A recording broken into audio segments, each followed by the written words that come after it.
this spot. So if you hit a ball and it goes in here, that's a bad thing. Screw Okay, up the machine. and it did twice.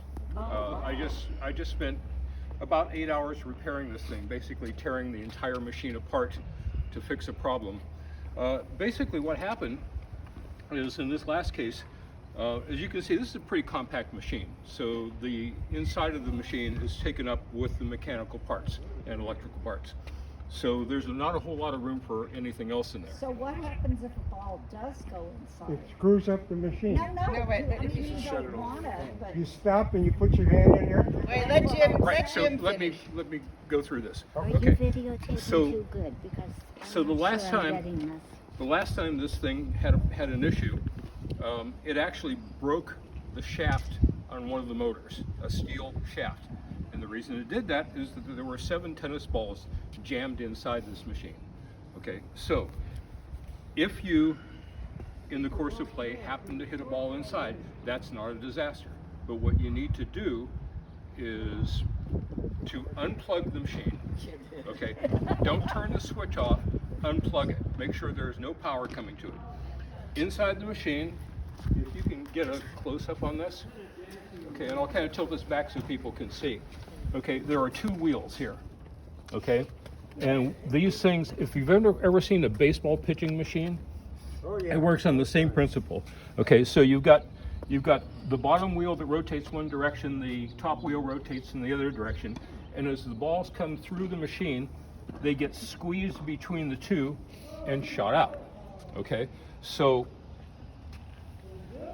what I did to kind of help ameliorate the problem is put these pieces of cardboard. It doesn't look pretty, but the reason I did this is because most of the balls, if they go in here, I've noticed have gone through this bottom part. So putting this in here, so far, this has been like a couple weeks. So far, I have not seen a single ball in the machine. And Okay. it doesn't block it at all. It doesn't block this at all. Nope, nope. So I've tested it as far as height, speed, everything. It works perfectly. Okay, so no issues there. I got a question. So before you started, is there a way we should check before we turn That's the my thing on? question, yeah. That was the next thing. Okay, Yeah. so every time I use this thing, the first thing I'll do is just kind of get down and look down inside of it. And normally, if there's a tennis ball in here, it's going to be either just to the left or just to the right of the entrance. Okay, so again, if you see a ball go in here, unplug the machine, wait for these 2 wheels to stop. Okay, make sure they are dead stop before you stick your hand in there, because otherwise you could lose a good chunk of skin. Okay, and if you do see the ball in there, just reach in, take the ball out, and then repeat the process of starting the machine. You want to lift that top up to show everybody where they go? Right. Okay. So. Okay. I would appreciate it if you do use the machine to please, Terry, how you doing, bud? Plug it in. Yes. To please coil the cord neatly when you put it away. Okay. So the balls go in the top, and typically they'll be fit out of here. I just basically dump the basket in there. It holds, they say about 120 balls. In practice, probably about 100. And the way this thing works, are we plugged in? Okay, so there's a power switch here on the side. Typically, You don't want to stand there. yeah, yeah. Okay, that's another word of caution. Yeah, don't stand in front of the machine. It can shoot balls out of here at almost 70 miles an hour, and you don't want to be hit by it. Okay, so when you first get the machine powered up, it needs to go through a set cycle. So there is, if you can kind of get close on this. Okay, there's a control panel on this side. It's all touch sensitive. Okay, so there is a button here at the top, a red button that says play. It's the only red button. So you need to start this, and the machine will go through a cycle. And as soon as it shoots one ball, you can hit play and stop it. Okay. So the next thing is the phone app. Okay, so this machine can be controlled two ways, either by this touch panel or by an application that you can download for your phone. It'll work on either Apple or Android. I happen to have Android. And Drill maker. What's the app? the app is called Drill Maker, and I'll tell you how to get there. Okay, so if you have an Android phone, you go to Google Play and look up SpinShot Plus. That's the name of the machine. Okay, so it will come up with a list of possible applications. The one, again, is for SpinShot Plus. That's the one to download. If you download any of the others, I think there's 3 possibilities. They won't work because it's a different program. But anyway, so the app, if you want to take a look at that. That's for an Android. Okay, correct? yeah, but the one for Apple will look identical. Okay, it's just that there's, you have to get it from a different source. Okay, so anybody that wants to see that? Okay, so basically, it's pretty much a mirror image of what's here on the side of the machine. Oh, Okay, so the advantage to this is that you can set the machine up kind of, basically what I'll do is, I'm just going to dump a few in here. So, okay, so everybody clear, please. So you can, I'll start the machine with the phone app.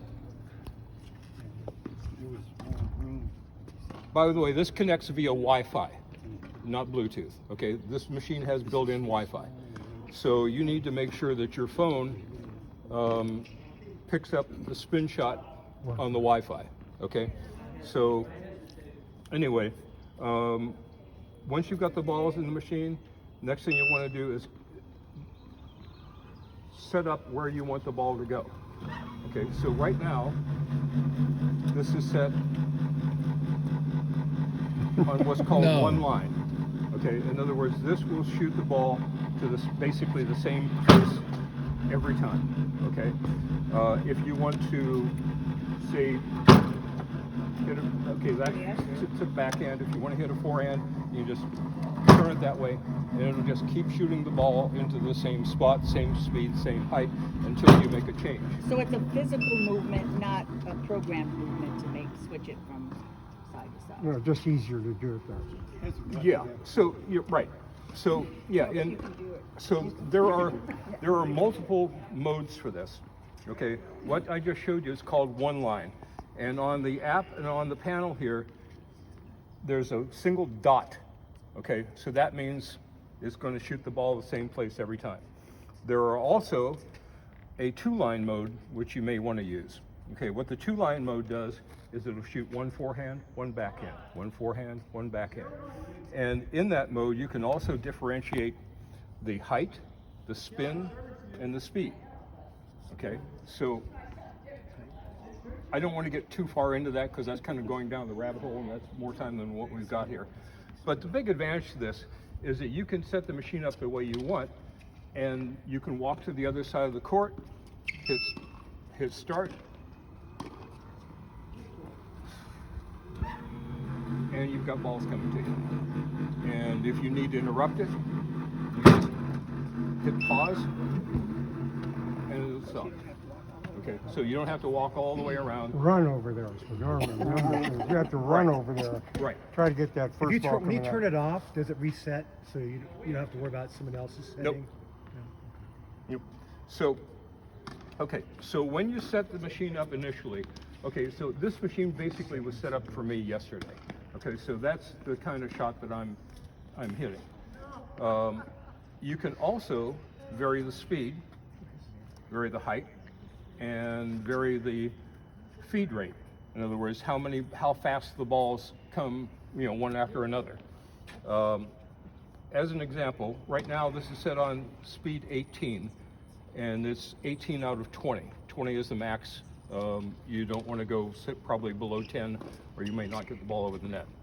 So I'm going to turn I'll give you an idea of how the speed changes work. Okay, so right now it's set on 18, so you get an idea here. Okay, so now I'm going to slow the speed down.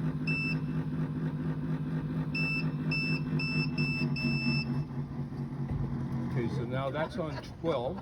It's gonna hit. Okay.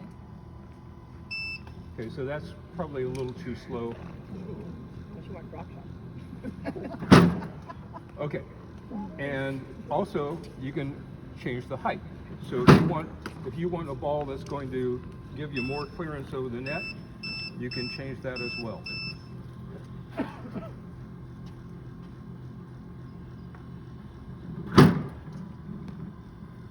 And it will hit lobs for you if you want.